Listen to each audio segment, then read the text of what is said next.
ನಮಸ್ಕಾರಗಳು. ನಾನು ಜ್ಯೋತಿ ಬಟ್ಸ್ ಪ್ರಪಂಚಕ್ಕೆ ಸ್ವಾಗತ. ನೋಡಿ, ಇವತ್ತು ನಾವು ಎಲ್ಲಿಗೆ ಹೋಗುತ್ತಿದ್ದೇವೆ? ನಾವು ದುರ್ಗಾ ಪರಮೇಶ್ವರಿ ದೇವಾಲಯ ಕಟೀಲು ಇಲ್ಲಿಗೆ ಹೋಗುತ್ತಿದ್ದೇವೆ. ಅತ್ಯಂತ ಸುಂದರ ಹಚ್ಚ ಹಸುರಿನ ವನಸಿರಿಯ ನಡುವೆ ಇರುವಂತಹ ಈ ಸುಂದರ ದೇವಸ್ಥಾನ ದಕ್ಷಿಣ ಕನ್ನಡದ ಎಲ್ಲರಿಗೂ ಚಿರಪರಿಚಿತ ಕಟೀಲಪ್ಪೆ, ಕಟೀಲದ ಅಮ್ಮ ಎಂದು ಕರೆಯಲ್ಪಡುವ ಈ ತುಳುನಾಡಿನ ಶ್ರೇಷ್ಠ ದೇವಿ ಕಟೀಲು. ಅಲ್ಲಿ ಈ ಕಡು ಮಳೆಗಾಲದ ಆಟಿ ತಿಂಗಳಿನಲ್ಲಿ ಭೇಟಿ ನೀಡಿದ ಒಂದು ಸಂದರ್ಭದ ವಿಡಿಯೋ ನಿಮಗಾಗಿ ತಂದಿದ್ದೇನೆ. ಕಟಿ ಎಂದರೆ ಸೊಂಟ. ನಂದಿನಿ ನದಿಯ ಉಗಮ ಸ್ಥಾನವಾದ ಕನಕಗಿರಿ ಮತ್ತು ಸಮುದ್ರವನ್ನು ಸೇರುವ ಪಾವಂಜೆಯ ನಡುವೆ ಅಂದರೆ ಮಧ್ಯಭಾಗದಲ್ಲಿ ಇರುವ ಭೂಭಾಗ ಎಂದು ಅರ್ಥ. ಕಟಿ ಪ್ಲಸ್ ಇಳ ಅಂದರೆ ಕಟೀಲು ಎಂದು ಕರೆಯಲಾಗುತ್ತದೆ. ಇದು ದಕ್ಷಿಣ ಕನ್ನಡದ ಮುಖ್ಯ ಪಟ್ಟಣವಾದ ಮಂಗಳೂರಿನಿಂದ ಕೇವಲ 29 ಕಿಲೋಮೀಟರ್ನಲ್ಲಿ ಇದ್ದು ಅತ್ಯಂತ ಪ್ರಶಾಂತವಾದ ಸುಂದರವಾದ ದಿವ್ಯ ಅನುಭೂತಿ ನೀಡುವಂತಹ ಒಂದು ಬಹಳ ಮನಸ್ಸಿಗೆ ಖುಷಿಯನ್ನು ಕೊಡುವಂತಹ ದೇವಾಲಯ. ನೋಡೋಣ ಬನ್ನಿ. ಭೂಮಿಗೆ ಉಪಟಳ ಕೊಡುತ್ತಿದ್ದಂತಹ ಅರುಣಾಸುರ ಮೊದಲು ತೊಂದರೆಯನ್ನುಂಟು ಮಾಡಿ ಋಷಿಮುನಿಗಳ ಯಜ್ಞವನ್ನು ನಾಶ ಮಾಡಿದ್ದರಿಂದಾಗಿ ಬಂದಂತಹ ಬರಗಾಲವನ್ನು ನೀಗಿಸಲಾಗಿ ಜಾಬಾಲಿ ಮಹರ್ಷಿಗಳ ಒಂದು ತಪಸ್ಸಿನಿಂದ ಆ ಸ್ವರ್ಗಲೋಕದಿಂದ ಇಳಿದಂತಹ ನಂದಿನಿ ನದಿಯಾಗಿ ಇಲ್ಲಿ ಹರಿದಳು ಎಂಬುದು ಇಲ್ಲಿಯ ಪುರಾಣ ಕಥೆ. ಈ ದೇವಾಲಯದ ಸುತ್ತ ಬೋರ್ಗರೆಯುತ್ತಿರುವಂತಹ ಈ ನಂದಿನಿ ಹೊಳೆ ನೋಡಿ ಎಷ್ಟೊಂದು ಅಬ್ಬರಿಸುತ್ತಾ ನೀರು ಬರುತ್ತಾ ಇದೆ. ಅದರ ಮಧ್ಯಭಾಗದಲ್ಲಿ ಈ ಒಂದು ನಮ್ಮ ಅಮ್ಮನವರ ದೇವಾಲಯವಿದ್ದು ನಯನ ಮನೋಹರವಾದ ಸುಂದರ ದೃಶ್ಯವನ್ನು ಮಳೆಗಾಲದಲ್ಲಿ ಇನ್ನೂ ಚೆನ್ನಾಗಿ ತೋರಿಸುತ್ತದೆ.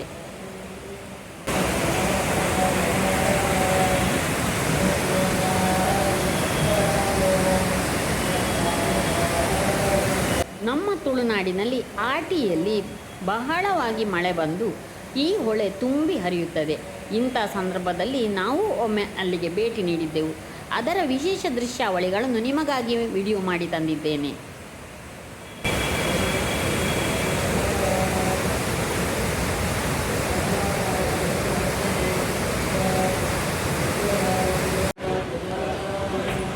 ಅತ್ಯಂತ ವ್ಯವಸ್ಥಿತವಾದ ಎಲ್ಲ ಸೇವೆಗಳ ವ್ಯವಸ್ಥೆ ಇದ್ದು ಅನ್ನದಾನ, ಸೀರೆ ಸಮರ್ಪಣೆ, ಕುಂಕುಮಾರ್ಚನೆ, ಹೂವಿನ ಪೂಜೆ ಇಲ್ಲಿಯ ವಿಶೇಷ ಸೇವೆಗಳು ಸರ್ವಕಾಲ 365 ದಿನವೂ ಲಭ್ಯವಿದ್ದು ಭಕ್ತರಿಗೆ ಸದಾ ತೆರೆದಿರುವಂತಹ ಅಮ್ಮನ ತಾಣವಿದು. ದುಷ್ಟ ಅರುಣಾಸುರನನ್ನು ವಧಿಸಲು ದುಂಬಿಯಾಗಿ ಹೊರ ಬಂದಂತಹ ಬಂಡೆಯ ದೃಶ್ಯ ನೋಡಿ. ಇದರ ಮಧ್ಯಭಾಗದಿಂದ ದೇವಿ ದುಂಬಿ ಆಕಾರದಲ್ಲಿ ಹೊರಬಂದಳೆಂದು ಇಲ್ಲಿ ನಂಬುತ್ತಾರೆ. ಅದಕ್ಕಾಗಿ ಕಟೀಲು ದೇವಿಯನ್ನು ಭ್ರಮರಾಂಬಿಕೆ ಎಂದು ಕರೆಯುತ್ತಾರೆ.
ದುರ್ಗಾ ಪರಮೇಶ್ವರಿ ದೇವಾಲಯದ ಪ್ರಶಾಂತ ವಾತಾವರಣ ಸಾವಿರಾರು ಭಕ್ತರನ್ನು ದಿನನಿತ್ಯ ಕೈಬೀಸಿ ಕರೆಯುತ್ತಿದ್ದು ಇಲ್ಲಿ ನಿತ್ಯಾನ್ನ ಸೇವೆಯ ಅವಕಾಶವಿದ್ದು ಯಾರೂ ಕೂಡ ಇಲ್ಲಿಂದ ಹಸಿರು ಹೋಗುವಂಥ ಅವಶ್ಯಕತೆ ಇಲ್ಲ.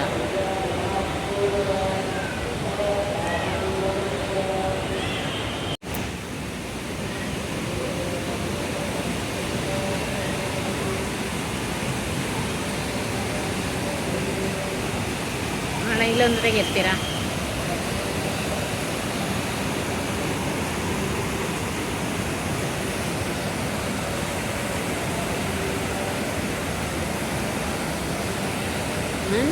ನದಿಯು ಕವಲಾಗಿ ಹರಿದು ಎರಡು ಭಾಗವಾಗಿ ಹೋಗುತ್ತಿದ್ದು ಅದರ ಮಧ್ಯಭಾಗದಲ್ಲಿ ದೇವಾಲಯವಿದ್ದು ಆ ನದಿಯ ಒಂದು ಕವಲನ್ನು ದಾಟಿ ಆಚೆ ಹೋದರೆ ಅಲ್ಲಿ ನಿತ್ಯವೂ ಪ್ರಸಾದ ಭೋಜನದ ವ್ಯವಸ್ಥೆ ಇರುತ್ತದೆ.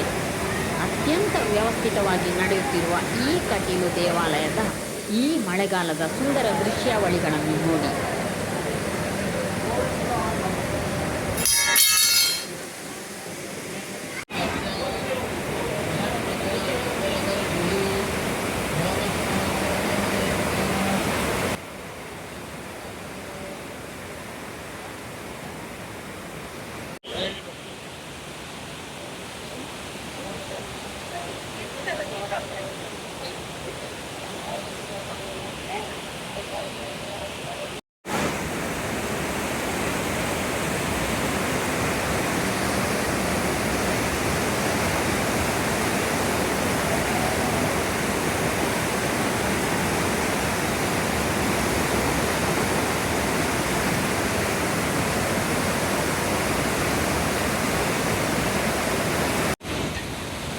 ಎಷ್ಟೋ ವರ್ಷಗಳ ಹಿಂದೆ ಇಂಥದ್ದೇ ಒಂದು ಆಟಿ ತಿಂಗಳಿನಲ್ಲಿ ಅತ್ಯಂತ ಜೋರಾದ ನೆರೆ ಬಂದು ದೇವಾಲಯವು ಮುಳುಗುತ್ತಿಕೆಯಲ್ಲಿದ್ದರೂ ಎಲ್ಲರೂ ದೇವಾಲಯವನ್ನು ಬಿಟ್ಟು ಹೊರಗೆ ಹೋದರು. ಇಲ್ಲಿಯ ಈಗಿನ ಅನುವಂಶಿಕ ಅರ್ಚಕರಾದಂತಹ ಅಸರಣ್ಣನವರ ತಂದೆಯವರು ದೇವರನ್ನು ಬಿಟ್ಟು ಕದಲಲಿಲ್ಲವಂತೆ. ಅಂತಹ ಒಂದು ಪುಣ್ಯ ಭೂಮಿ. ಈ ಮಳೆ ಇದ್ದರೂ, ಹೊಳೆ ಇದ್ದರೂ, ನೆರೆ ಇದ್ದರೂ ಸಂರಕ್ಷಣೆಗೊಳ್ಳುತ್ತಾ ತಲತಲಾಂತರದಿಂದ ಇಲ್ಲಿ ದೇವಿ ಪೂಜಿಸಿಕೊಳ್ಳುತ್ತಾ ಬರುತ್ತಿದ್ದಾಳೆ.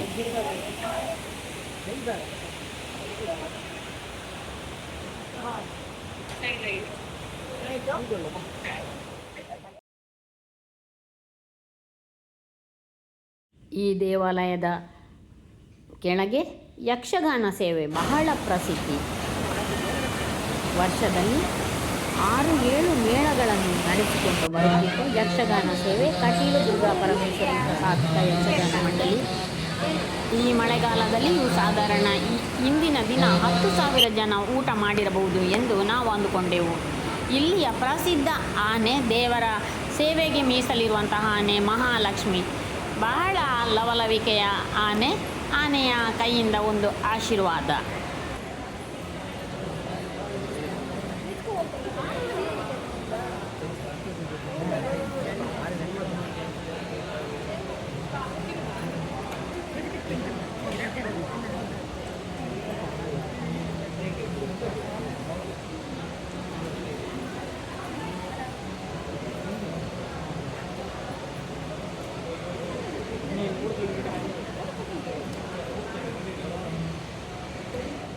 ಬಹಳ ಪ್ರೀತಿಯಿಂದ ಆಶೀರ್ವಾದ ಮಾಡುವಂತಹ ಮಹಾಲಕ್ಷ್ಮಿ ಒಮ್ಮೆ ಇನ್ಸ್ಟಾಗ್ರಾಮಿನಲ್ಲಿ ಬಹಳ ವೈರಲ್ ಆಗಿದ್ದಳು.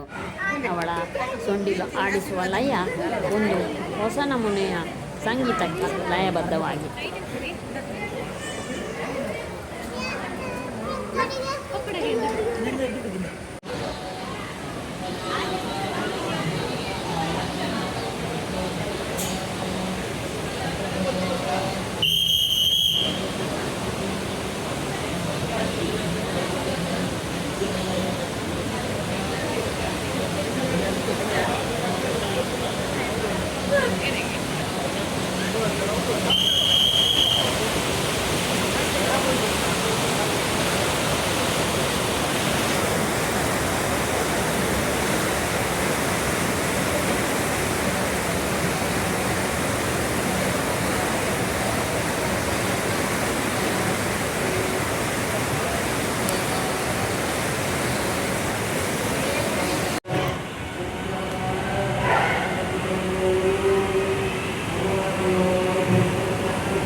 ಸುಂದರ ದೃಶ್ಯಾವಳಿಗಳನ್ನು ಕಣ್ಣು ತುಂಬಿಸಿ ದೇವಿಯನ್ನು ಮನಪೂರ್ತಿ ಪ್ರಾರ್ಥಿಸಿ ಹಾಗೆಯೇ ಒಂದು ಭೋಜನವನ್ನು ಸ್ವೀಕರಿಸಿ ಮನಸ್ಸಮಾಧಾನಗೊಂಡು ಸಂತೃಪ್ತಿಗೊಂಡು ನಾವು ಇವತ್ತಿನ ಕಟೀಲಿನ ಈ ಒಂದು ಪುಣ್ಯಪ್ರದವಾದ ಅತ್ಯಂತ ಸುಂದರ ಸಮಾಧಾನಕರವಾದಂತಹ ಕಟೀಲಿನ ದುರ್ಗಾಪರಮೇಶ್ವರಿ ದೇವಿಯ ಭೇಟಿಯ ಈ ದೃಶ್ಯಾವಳಿಯನ್ನು ನಿಮಗಾಗಿ ತಂದಿದ್ದೇನೆ.